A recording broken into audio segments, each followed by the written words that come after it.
ஹரஹர மகாதேவா.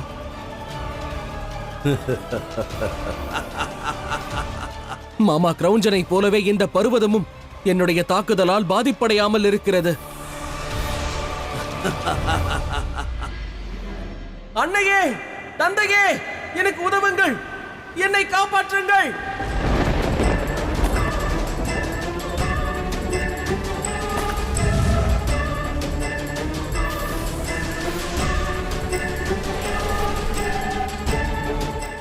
எவரும் வரமாட்டார்கள் கார்த்திகேயா. எவராலும் உன்னை காப்பாற்றவும் இயலாது. சிவசக்தியின் மைந்தன் கார்த்திகேயன் இன்று தனது முடிவை அடையப் போகிறான்.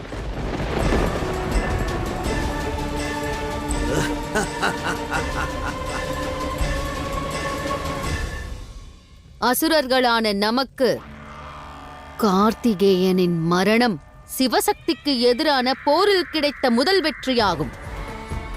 எந்த வேதனையை, எந்த துக்கத்தை பல வருடங்களாக என் பிள்ளைகளை இழந்து நான் அனுபவித்தேனோ அதை இப்போது சிவசக்தி அனுபவிப்பார்கள். விதியின் நியதியை பார்த்தாயா? ஆதிசக்தியின் அன்பான சகோதரனே அவளது அன்பு மகனை வதம் செய்ய போகிறான்.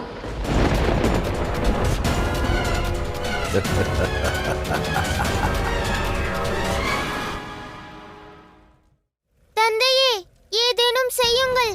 சகோதரர் ஆபத்தில் இருக்கிறார். நன்கறிவேன் கணேசா.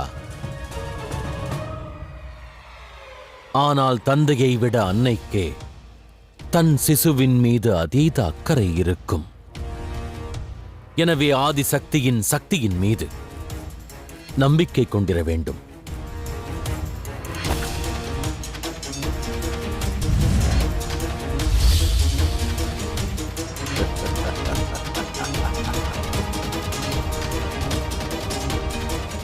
அன்பு மருமகனே, இனி பிரபஞ்சத்தில் உள்ள எவராலும் உன்னை காப்பாற்ற இயலாது. இந்த பர்வதம் உனது அடையாளத்தை அழித்துவிடும்.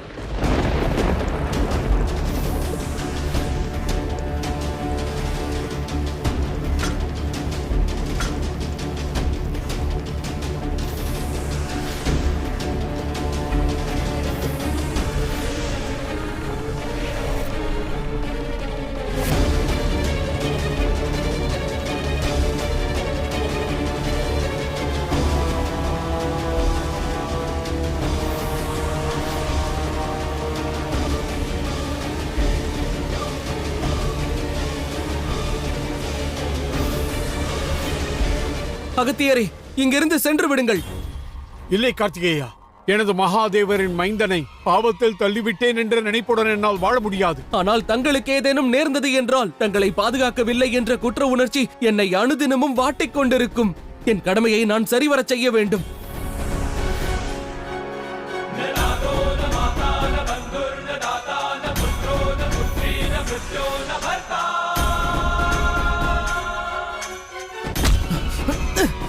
கார்த்திகேயா!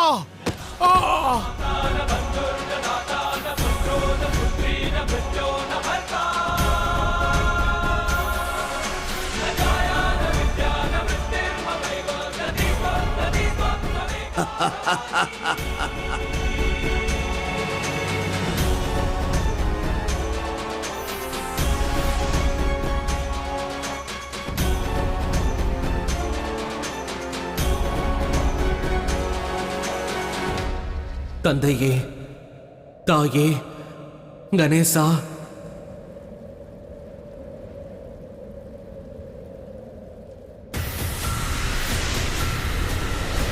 குமரா கார்த்திகேயா! குமரா கார்த்திகேயா! சகோதரா!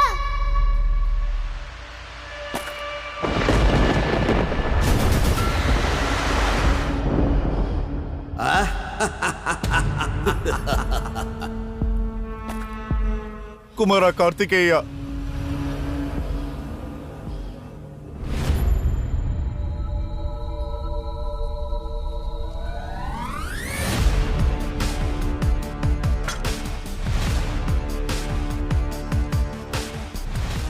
வாய்ப்பில்லை.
நீ யார் என்று கூறு.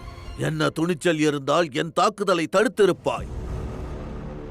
சிவசக்தியின் சேவகன் மற்றும் கார்த்திகேயனின் பாதுகாவலன்.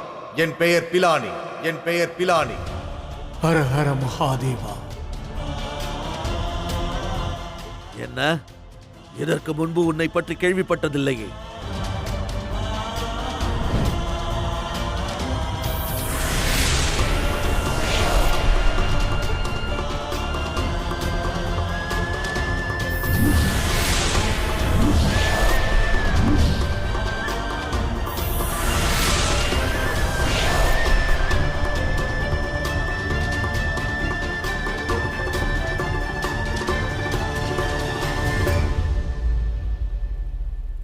கைலாயத்தின் ஒரு அங்கமான நான் அன்னை கௌரியையும் மகாதேவரையும் வணங்குகிறேன். கூறுங்கள், எனக்கான கட்டளை என்ன?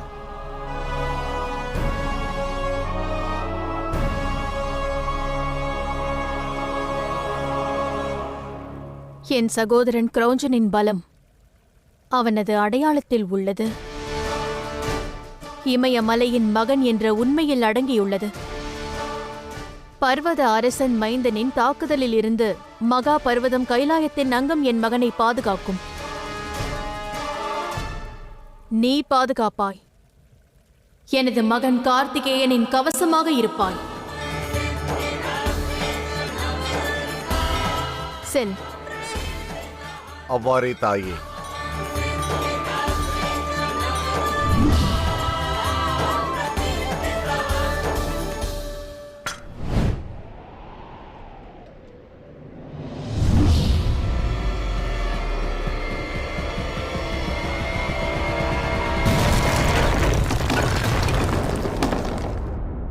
வாய்ப்பில்லை.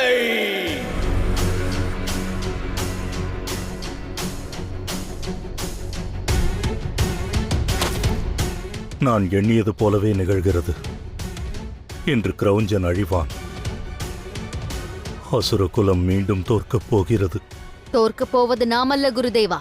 ஆதிசக்தி இன்று தனது மைந்தன் கார்த்திகேயனை காப்பாற்றியிருக்கலாம். ஆனால் சகோதரனோ அல்லது மகனோ இருவரில் ஒருவரின் மரணம் இன்று நிச்சயம். அந்த வேதனையை அவர்கள் அனுபவிப்பார்கள்.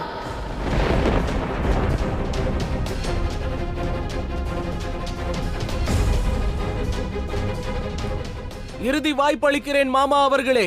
மகாதேவர் முன்னிலையில் சரணடைந்து விடுங்கள். நான் பர்வத அரசனின் மைந்தன். சிதறுவேனே தவிர என்றும் வீழமாட்டேன். யுத்தம் புரி மருமகனே, யுத்தம்.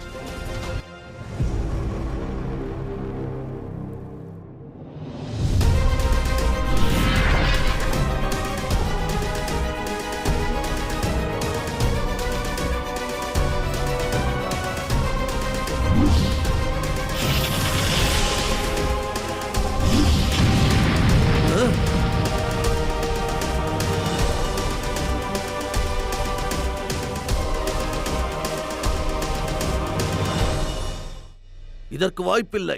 சிவசக்தியின் கருணை இருந்தால் இயலாத காரியமும் சாத்தியமாகும். கிரௌஞ்சனே, நான் உன் முன்னிலையில் இருக்கும் வரை பர்வதத்தால் ஆட எதை கொண்டும் முன்னால் ஆயுதத்தை உருவாக்கி வெல்ல இயலாது. மற்ற எந்த அஸ்திரத்தை கொண்டு தாக்கினாலும் நான் உங்களை வெல்ல விட மாட்டேன். இப்பொழுது கூறுங்கள் மாமா அவர்களே, யுத்தம் புரிவீர்களா அல்லது சரணாகதியா?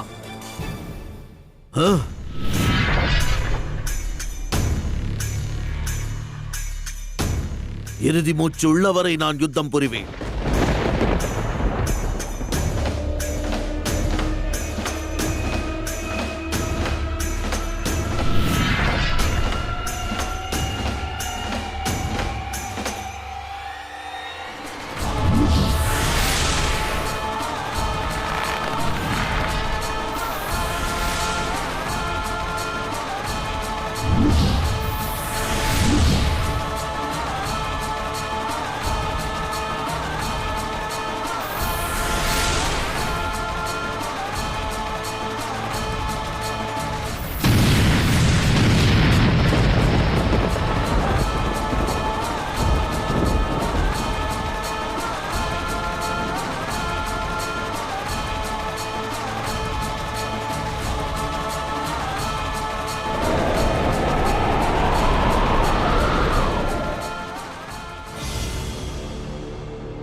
மீது வெற்றி பெறப் போகிறார்.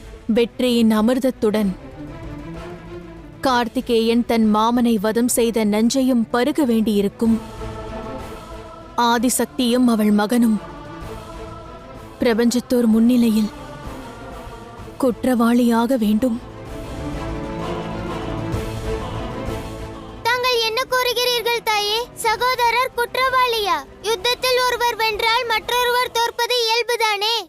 உன் சகோதரன் கார்த்திகேயன் எவ்வாறு பார்வதியின் சகோதரனை தோற்கடித்து யுத்தத்தில் வெல்கிறான் என்று காண வேண்டும்.